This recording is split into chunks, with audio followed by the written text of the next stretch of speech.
Hello everyone, welcome to my channel NEET prime. And आज हम लोग बात करने जा रहे हैं schedule of online stray vacancy round of MBBS and BDS course for the academic year of 2023-2024।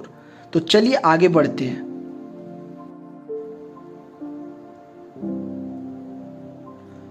तो जैसा कि आप लोग सब देख सकते हैं, यहाँ पे एग्जैक्टली लिखा हुआ है कि the competent authority has decided to conduct the online to fill the seats remaining vacant after round 3। तो राउंड 3 के बाद जितनी भी सीट्स वैकेंट रहेंगी उन पे ये स्ट्रे वैकेंसी राउंड कंडक्ट हुआ जाएगा। स्ट्रे वैकेंसी राउंड यानी जो थर्ड राउंड जो हुआ है रिसेंटली, अभी जो हुआ था, पब्लिश्ड हुआ था जिसकी मेरिट लिस्ट, तो सिलेक्शन लिस्ट सॉरी, तो उसके बाद ये राउंड होने जा रहा है। एंड इसका अभी हम लोग देखेंगे शेड्यूल कैसा है, तो ठीक है। तो आप देख सकते हैं सबसे पहले सीट मैट्रिक्स आने जा रहा है 21 सितंबर को। तो 21 सितंबर को सीट मैट्रिक्स मतलब कितने सीट्स बची है। एंड हाँ, इसमें कंफर्म है कि जो PWD, बहुत सारे कमेंट सेक्शन में मुझे बहुत सारे कमेंट आए, कमेंट सेक्शन में बहुत लोगों ने लिखा है कि सर अब PH की जो सीट्स है जो वैकेंट रहेंगी वो सब क्यों कन्वर्ट नहीं हुए थर्ड राउंड में।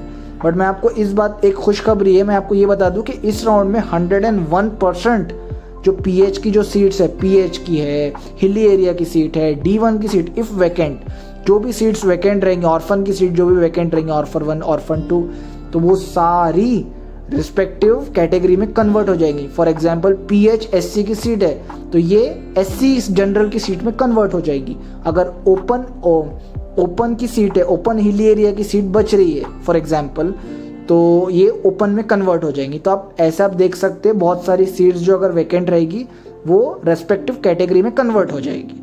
ठीक है, आगे बढ़ते हैं। तो आपको चॉइस फिलिंग जो है वो करना है 21 से लेके 22 इसके रात के 12 बजे तक आपको करना है। अब स्ट्रे वैकेंसी की जो डिक्लेरेशन होंगी वो आएंगी 23 सितंबर को। 23 सितंबर की ये मोस्टली रात में होंगी। रात में कितने भी बच सकते हैं, 9, 11, 12, 13, 1, 2 रात के अगले दिन भी हो सकता है, क्योंकि आपने पिछली बार भी देखा होगा कि थोड़ा लेट ही आई थी। क्यों? मेन रीजन है कि यहाँ 12 बजे चॉइस फिलिंग खत्म हो रही है। आगे बढ़ते हैं। फिजिकल ज्वाइनिंग तो 24 से लेके 26 सितंबर, 24 सितंबर से लेके 26 सितंबर 5:30 तक के ज्वाइनिंग है। अच्छा, डिक्लेरेशन ऑफ सिलेक्शन लिस्ट जो है ये 27 को होंगी राउंड 2 की। अभी राउंड 1 में भी अगर सीट्स वैकेंट रह रही है तो अभी हम आगे कंडीशंस देखेंगे कि राउंड 1 में आपको क्या करना चाहिए और कौन ले सकता है, कौन नहीं ले सकता है। ये सारी सिचुएशन हम लोग आगे डिस्कस करेंगे आपसे, ठीक है।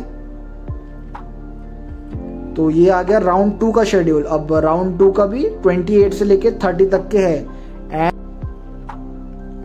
अब देखते हैं commencement of academic session for MBBS and BDS as per NMC 1 सितंबर नहीं, आई गेस वो 1 अक्टूबर होगा, 1 अक्टूबर से। सितंबर में तो भाई काउंसलिंग शुरू है, ठीक है। मे बी स्लाइड एरर होगा या फिर NMC ने ऑलरेडी डिक्लेयर किया ही होगा कि 1 तारीख से स्टार्ट करे सेशन, बट स्टिल 1 अक्टूबर से ही स्टार्ट होने जा रहे हैं ताकि सारे राउंड्स क्लियर हो जाए वगैरह वगैरह, ठीक है।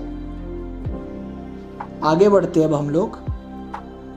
तो इंस्ट्रक्शंस देख लेते हैं। अभी इंस्ट्रक्शंस, क्लियर इंस्ट्रक्शंस है, देख सकते हैं आप। एलिजिबिलिटी तो NEET UG 2023 qualified candidate who have registered but not been allotted a seat till round 3। अगर आपको राउंड 1 में भी सीट मिली है और आपने अगर फ्री एग्जिट ले लिया है तो तब भी आप इसमें पार्टिसिपेट कर पाएंगे, ठीक है। लेकिन अगर आपको राउंड 3 के अंदर अलॉट हुई थी सीट तो आपको पक्का ऐसा वो आपकी लास्ट सीट है, ऐसा समझ ली। और अगर आपको कोई चॉइस मिली सेकंड के बाद, सेकंड राउंड में आपको कुछ और कॉलेज मिला होगा और थर्ड राउंड में अगर आपको कोई दूसरा कॉलेज मिला होगा तो वो जो थर्ड राउंड में मिलेगा वो आपका फाइनल अलॉटमेंट है। उसके बाद आपका कोई चेंज नहीं आएगा और आप आगे भी अगर आपको आगे जाना है तब भी आप आगे नहीं जा पाओगे। यहाँ आप ये एक बात क्लियर रखिए माइंड में। अब नॉन एलिजिबिलिटी में क्लियरली मेंशन्ड है, candidates who have joined the seat in round 1, round 2 और allotted a seat in round 3, ये लोग नहीं कर सकते, जैसा कि मैंने बोला। उसके बाद candidates who have joined the seat in round 1 और allotted a seat in round 3, अगर राउंड 3 में आपको अलॉटेड है सीट तब भी आपको सीट आगे नहीं मिलेगा। अगर राउंड 1 या राउंड 2 में अलॉटेड थी एंड आपने एडमिशन नहीं लिया तो आप स्ट्रे वैकेंसी राउंड के लिए अप्लाई कर सकते हो एंड आप एलिजिबल हो। लेकिन अगर आपको राउंड 3 में सिर्फ अलॉटमेंट भी हुआ है आपका, तब भी आपको सीट नहीं मिलेंगी, चाहे आपका वो प्राइवेट बीडीएस में क्यों ना हो जाए। अगर आपको अलॉट हुई है कोई सीट तो आपको वो लेना ही पड़ेगा एंड वो आपका फाइनल अलॉटमेंट है। Stray vacancy round is for those people, those candidates जिन्हें कोई भी सीट अलॉट नहीं हुई है राउंड 3 के अंदर। इसलिए मैंने पहले भी बोला था आपको बहुत क्लियरली कि प्लीज थोड़ा सोच समझ के भरिए फॉर्म। ऐसा नहीं कि मुझे मिल जाएगा कोई ना कोई, आगे भी सोच विचार करके भरना था आपको फॉर्म। आगे बढ़ते हैं हम लोग। अब देख सकते हैं आप, इसका रूल है कि no new registration will be done. Obviously बात नहीं करेंगे वो लोग एंड आपको वापस से फ्रेश चॉइस फिलिंग करना पड़ेगा। Choice filled during round 3 will be null and void, मतलब बिल्कुल भी राउंड 3 की कंसिडर नहीं की जाएंगी। जैसा कि आपको थर्ड में मैंडेटरी था कि चॉइस फिलिंग करो, तो आप लोगों ने किया था। इसी तरीके से स्ट्रे वैकेंसी राउंड में भी आपको अलग से चॉइस फिलिंग करनी पड़ेगी, ठीक है।